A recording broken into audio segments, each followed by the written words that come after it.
It's a privilege to be able to speak to you today at such a pivotal moment for children in England. The lives of these young people are my remit as Children's Commissioner. And as I have argued in the report I published this week, we must put the health and well-being of children at the heart of our national effort to recover from the pandemic. This report, The Big Ask, is the product of the largest ever survey of its kind. On its pages, the voices of literally 500,000 children, closer to 600,000 in fact. The sample size, 6% of all people under 18 in England, is unprecedented. I don't think it's an exaggeration to say that it feels like I'm carrying the voice of a generation in my hands. What children have said may surprise some. Despite the challenges of the last year, young people have said that they've come through these experiences and many are recovering well.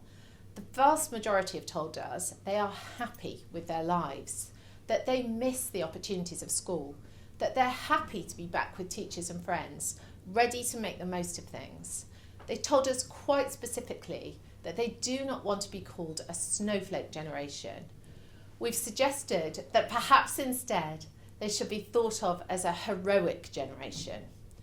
A whole cohort of young people who have made huge sacrifices during lockdown, giving up valuable learning time, dealing with chronic uncertainty, helping struggling parents and carers, sticking to their schoolwork as much as they could, seeing friends and older relatives only online. And yet, despite all this, in this report, they've told us very clearly, let's get our lives back and make them even better than before.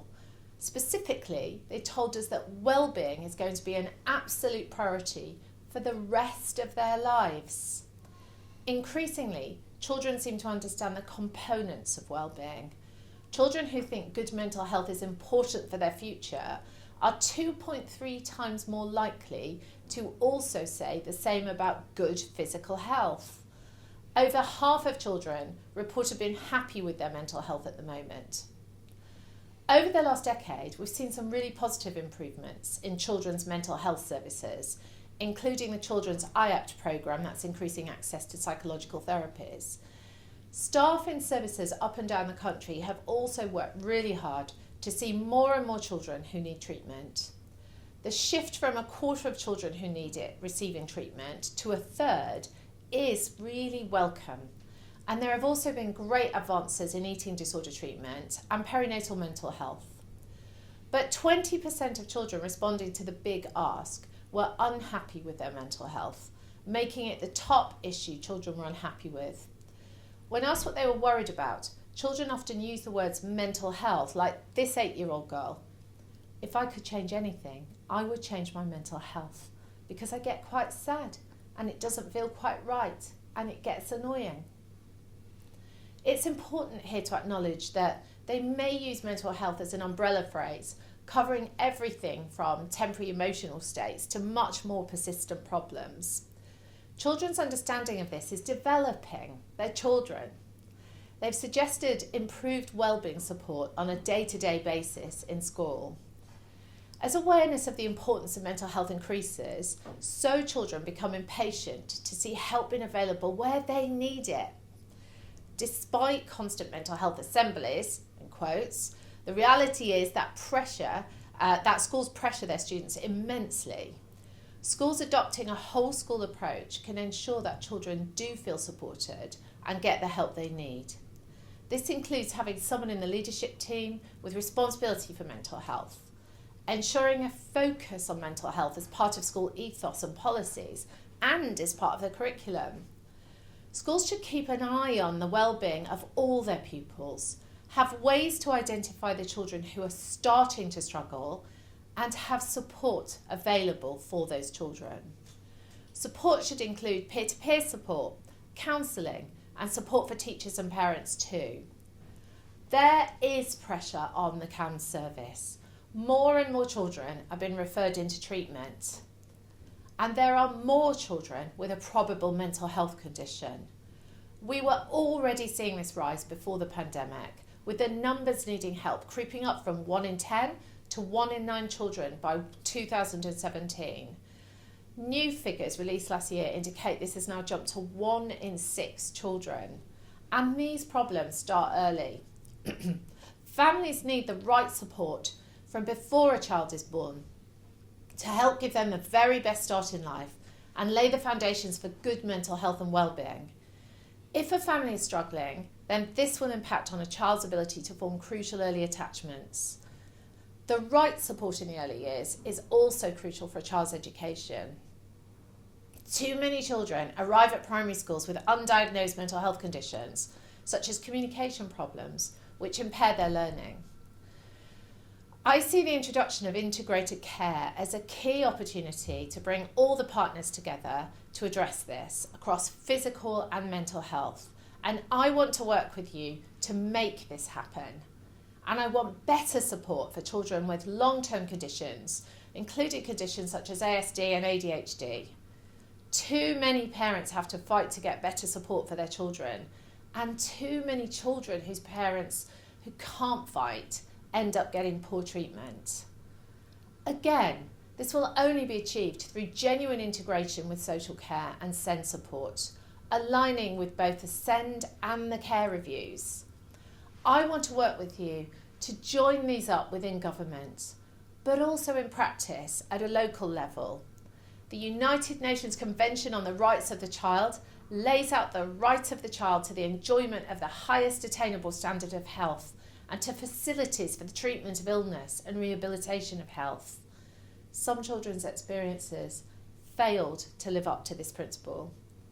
In the words of one 17-year-old girl, "The lack of help with mental health has been the biggest thing that stopped me and my friends from achieving what we want. It's difficult to access as we're not taken seriously, and when we are, waiting lists are so long." The Big Ask told us it's teenage girls who seem to struggle more. This increases with age. As many as 2 in 5 girls aged 16 to 17 were unhappy with their mental health. Even now, children spoke about how there is still a taboo around openly talking about these issues. If we cannot even begin to talk about a problem because it's taboo, it's harder to solve, especially where possible solutions rest on the act of talking itself and where the pandemic has affected communication. In the words of one 13-year-old boy, "I think that for some young people, the lack of confidence that they have affects their overall well-being, particularly during the pandemic, where it's difficult to interact with people." Children were clear about how the time away from school, their classmates, their friends, and the transition into a largely online world affected them. Isolation, uncertainty around schooling, exams or assessment-related stress, absorption of parental anxiety, estrangement from wider family problems with social media, anorexia, self-harm, thoughts of suicide, early bereavement and grief. All these responses are corroborated by clear clinical studies which show that rates of significant mental health problems have increased significantly during the pandemic. When children have serious mental health problems, they need the NHS to be there for them, ideally on the terms which work best for the child, operating in collaboration with schools, charities, digital support and youth groups. Mental health support teams, which aim to bring together CAMHS and schools within a local area, are the right approach, but they will be in just 30% of areas by 2023. Meanwhile, their absence has been felt keenly by today's young people. Experience of in-school support is variable and access to CAMHS too often a battle. At the moment, most children with a mental health condition do not benefit from treatment.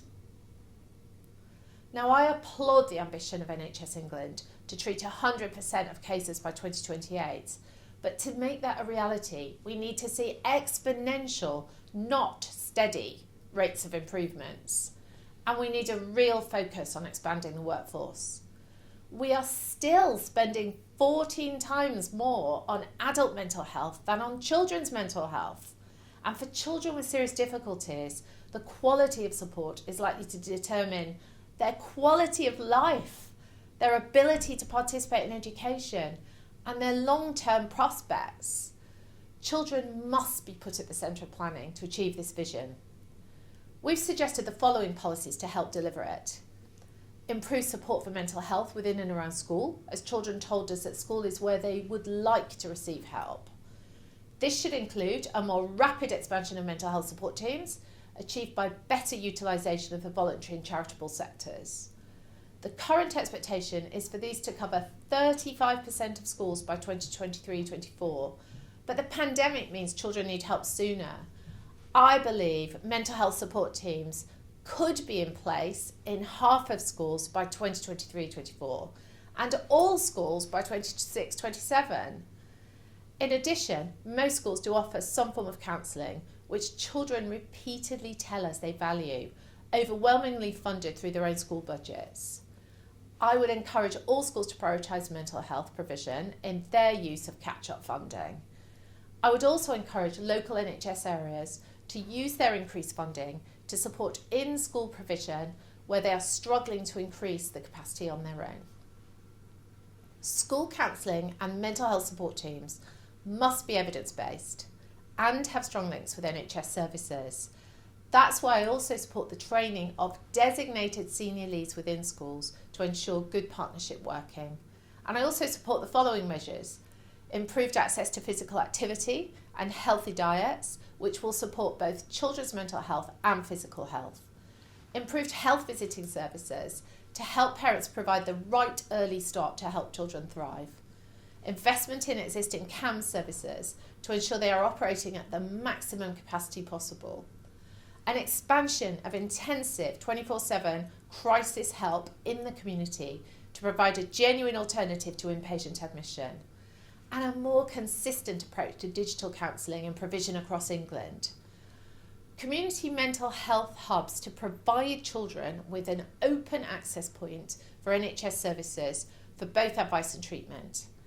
And an action plan to deliver on the goal of 100% of children accessing support when they need it, including the right support in place when children reach crisis point. This will need to be backed by a workforce strategy.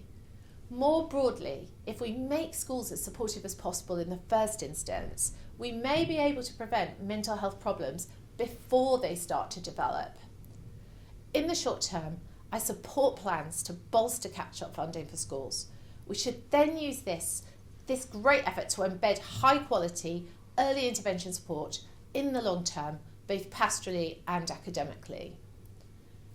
In the longer term, we should embark on a multi-year project to design higher quality support as part of our basic offer to children, so that fewer fall behind. A robust safety net in English education. Very simply, if we keep expectations high in schools and we want to protect mental health at the same time, we must also give students the support they need to be able to reach those standards, especially the disadvantaged and the vulnerable. We must also be clear that there is more than one definition of success in the final outcomes of a pupil's school career. What we're describing here is a system in which we make the following commitments to children. We have high expectations. We believe you can get there. We will give you every chance of meeting expectations. We will not let you fall behind. This offer is both pastoral and academic. If there are barriers to your success in education, you will be given the support you need. High expectations and success does not necessarily have to mean A-levels and university. If the best route to a career means a different form of training or employment, an apprenticeship, an entry-level job, you should be given the information and the support to make a success of that. Look, these commitments could be misread as a practicable guarantee of success for all children. Rather, these commitments guarantee a fair chance to all pupils, whatever their circumstances. For now, we can at least reflect on some encouraging signs. Children are talking about their mental and physical health. This is a step forward and a significant one. They're talking about health at a time when many adults are also starting to realise that there is merit in trying to objectively understand their current state of mind and how that might be positively addressed. That means two broad cohorts, the young and the old, are in step with one another. The beginnings of a population acutely attuned to the components of well-being. Lockdown forced many of us to realise how we feel if we do not take exercise, if we become too turned in on ourselves, if we're denied enough human contact. If policy can coalesce around this shared experience, this could usher in a moment of transformation, a time when intergenerational dialogue about suffering opened out and became more comfortable, or at least less awkward. Before I finish, I want to thank you all for everything that you are doing to support children with mental health problems, many of whom have reached crisis point during the pandemic. I want to tackle some of the causes driving this increase in need, including families under pressure and the risks children face in an unregulated online world. And finally, I want to work with you to build a stronger support network so that we can help all of our children thrive and they don't have to be heroic anymore.